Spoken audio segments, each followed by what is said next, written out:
we're literally going to have people killed if we're not careful. Humanity. What are we doing, people?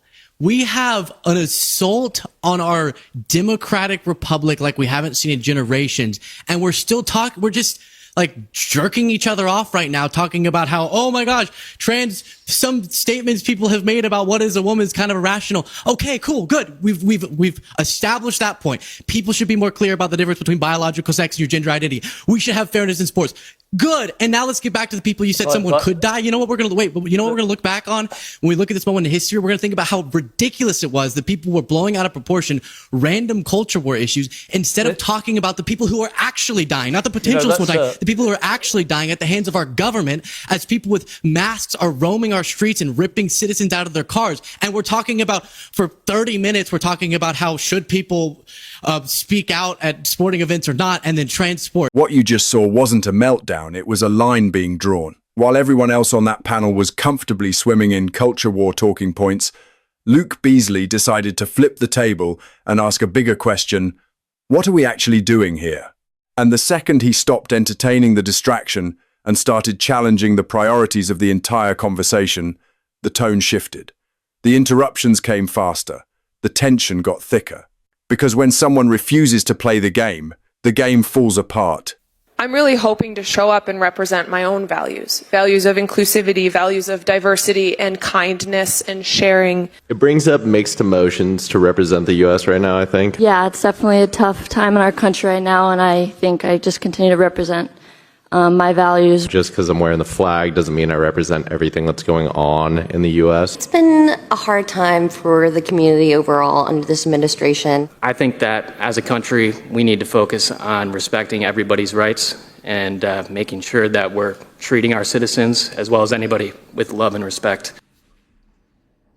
So Luke Beasley, what do you make of that?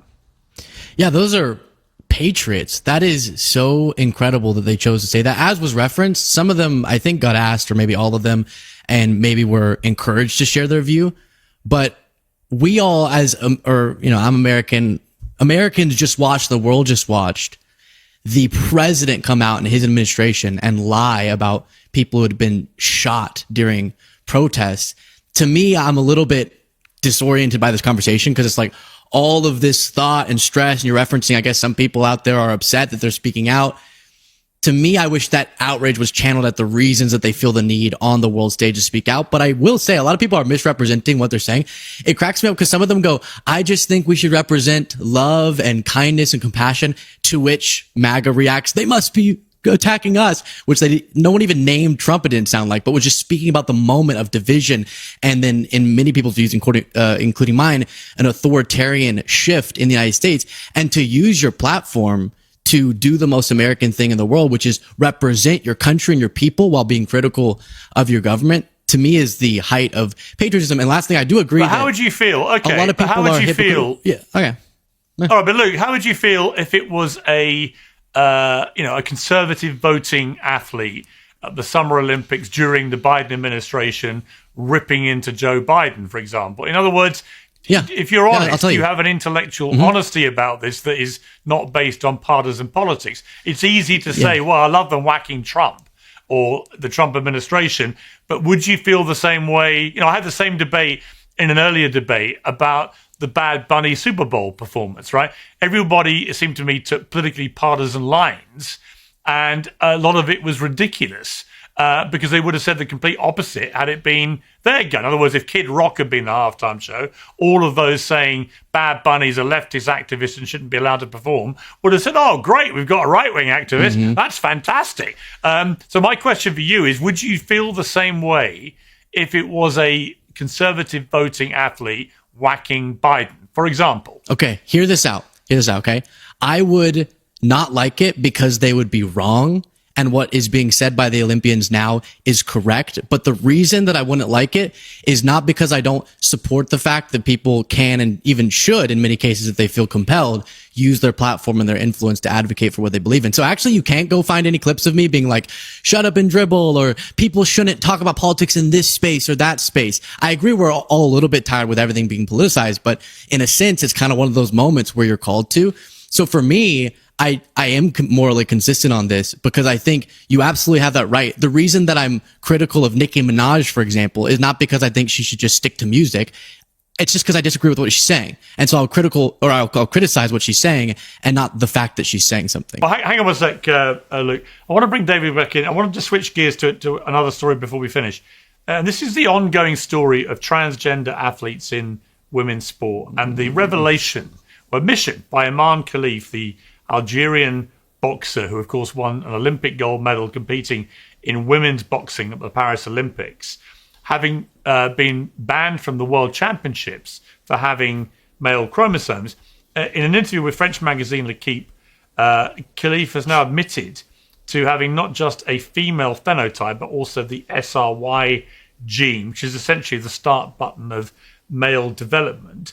And she said, yes, and it's natural. I have female hormones. People don't know this, but I've already lowered my testosterone levels for competitions. But has resolutely so far refused to have a sex test and plans to defend the title in the 2028 Summer Olympics in Los Angeles. She said, or he, whatever you want to call Iman Khalif, says for the next games, if I have to take a test, I will. I've no problem with that. But it's surely the easiest way around this is just to take a sex test. If there's any doubt, as there clearly is about Iman Khalif, just take the test and make the result public. Sure, and to ensure competitive fairness there, and the headline that you're talking about that came out a week or two ago, that was the least surprising headline that I've ever seen, and this is why we've defended Riley Gaines and we've tried to give her a platform on our show, and I know that you have done the same. And I will say, I just wanted to follow up quickly too. I, as an American, I'm at a bit of a disadvantage for not knowing the poppy armband situation, but Pierce, it does sound similar to an issue here with Jonathan Isaacs, the NBA player, who had become famous for just going about his normal routine when everyone else is making a point to take a knee or to make a cultural statement. And, I think it was Dolly Parton who said, I don't touch on hot button issues because when I do, half the people will hate me and the other half thought that I already agreed with them. And so this idea that this new age mentality that we always have to speak out, I do think that that's wrong. And as far as, when it comes to America, specifically at the Olympic Games, I do take issue with the fact that America's imperfections are being used as reasoning for ripping down the entire foundation of our civilization. There is no nation, there is no community which is absolutely perfect. So of course you could critique it, but it seems like America is a country so great, even the people who hate it won't leave. Wait, you're saying Luke Beasley, you're shaking your head there. Why? Yeah, you're saying people criticizing the Trump government is causing the foundation of our society to collapse. I would say him violating a bunch of constitutional principles is way more degrading to the foundation of our system. Him going after media outlets that he doesn't like, locking up journalists, people being killed in the streets and then smeared afterwards. His actions in degrading by turning the DOJ into just a political weapon and on and on and on we go.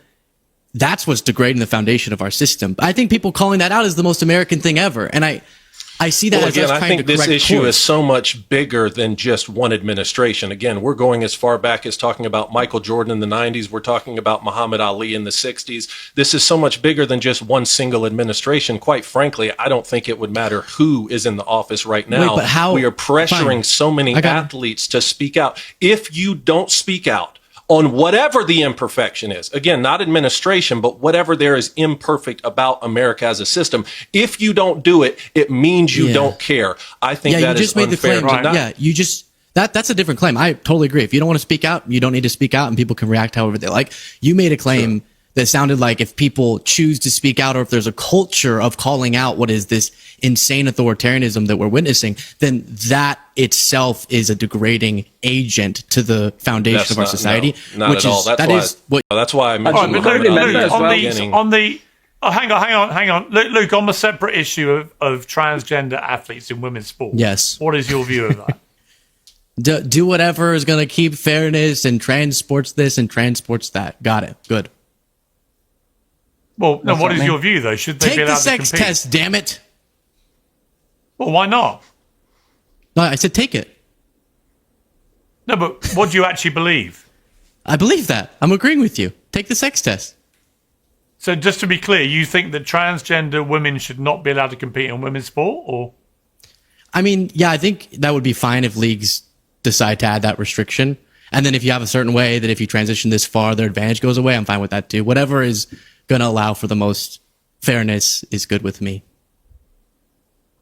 Okay, I mean, Joey Barton, it seems to me we're going to look back at this period in history. Wait. And Piers, people will think we lost our minds about this issue. Before you go. It's so obviously unfair and unsafe, as we saw with Iman Khalif. I mean, she fought an Italian woman boxer who quit after 40 seconds because she'd never been hit so hard in her life. Here's what's fascinating about this exchange. Luke didn't actually take the extreme position they were preparing to attack. He agreed fairness matters. He agreed rules can exist. He even agreed that testing could resolve disputes. So the caricature of him being some radical culture warrior, that collapsed instantly. And that's when the frustration started creeping in. Because the real disagreement wasn't about sports. It was about scale. It was about priority. It was about what deserves national oxygen. When Luke said, "Okay, we've established that point. Good. Now can we talk about what's actually happening?" That was the pivot. That's when the conversation stopped being a neat little ideological tennis match and started becoming uncomfortable. Culture war debates are tidy. They're emotional. They're easy to segment into viral clips.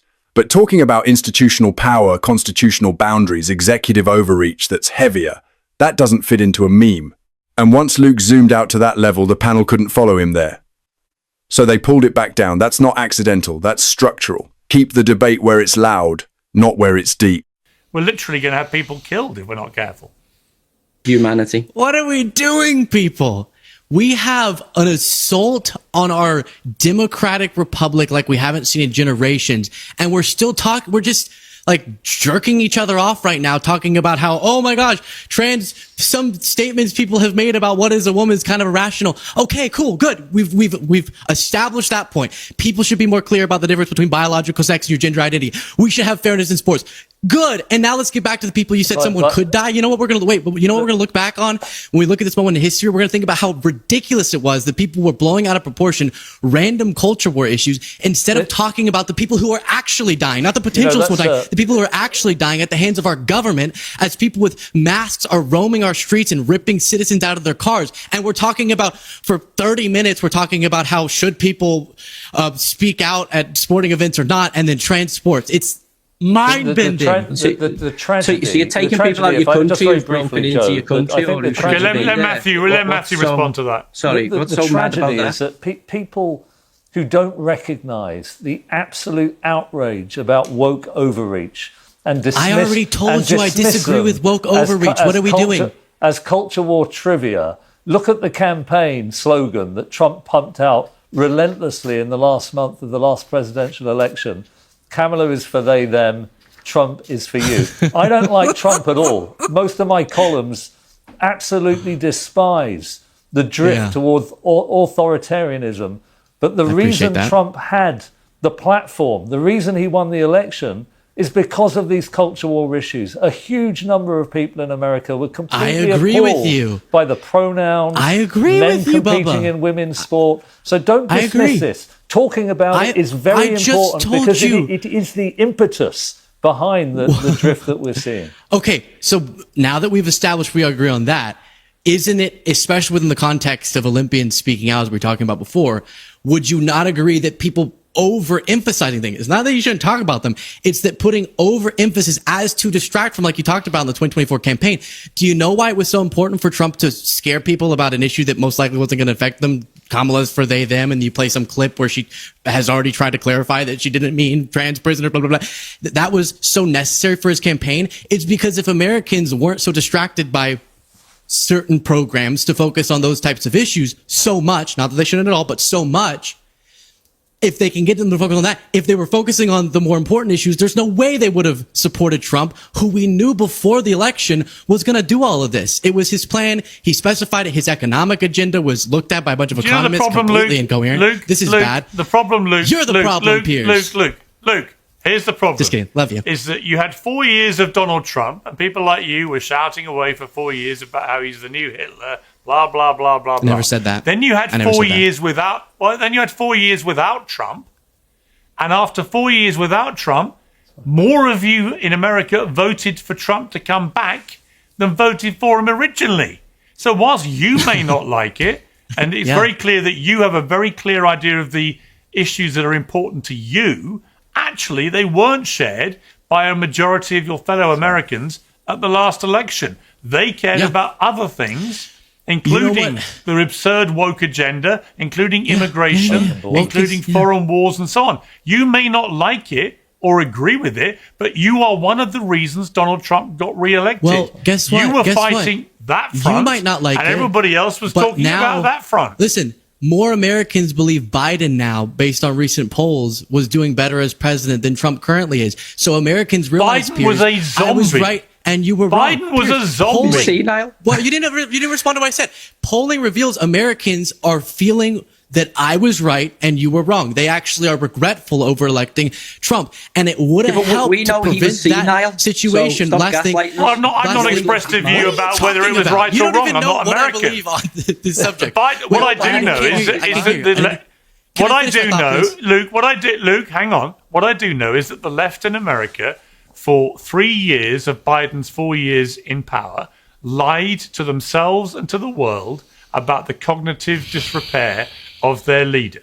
The guy was gaga by the end. And the fact that he was even contemplating running again was an insult to democracy of the kind you should abhor. But you don't, because it was your guy. And that's part of the problem with the way that politics is done in America. Do you watch my show, Piers? If it's your guy, it's fine. If it's the other guy, boom.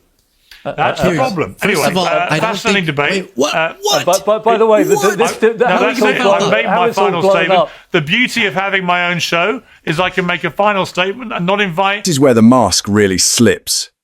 Notice how quickly the discussion moved from sports fairness to election legitimacy to Biden's mental fitness. The topic kept changing, but the framing never rose above the culture battlefield, because that battlefield is safe. It's predictable. It keeps audiences polarized and engaged. But the second Luke questioned why these issues dominate the stage, while larger systemic questions simmer in the background, the rhythm broke. This wasn't about winning a point. It was about challenging the hierarchy of outrage. You can disagree with Luke's politics. You can disagree with his tone. But what you can't ignore is that he forced the panel to justify why this topic, at this scale, deserved this much urgency. And they didn't answer that. They pivoted. They reframed. They closed the segment. When a host ends with, "That's my final statement," and doesn't allow a rebuttal, that tells you control matters more than resolution. The conversation had reached a place where continuing it risked losing narrative control. So it stopped. That's the modern debate format in a nutshell. Keep it reactive. Keep it emotional. Don't let it become structural. And when someone refuses to stay inside that box, wrap it up. Whether you see Luke as bold or abrasive, one thing is clear. He refused to debate the distraction. He debated the framing. And that's why this exchange hit differently. Now I want your take. Was Luke right to zoom out, or should he have stayed on the specific issue being discussed? Drop your honest opinion in the comments. Let's actually debate it properly. And if you want more breakdowns that go beyond the surface level shouting matches, stick around.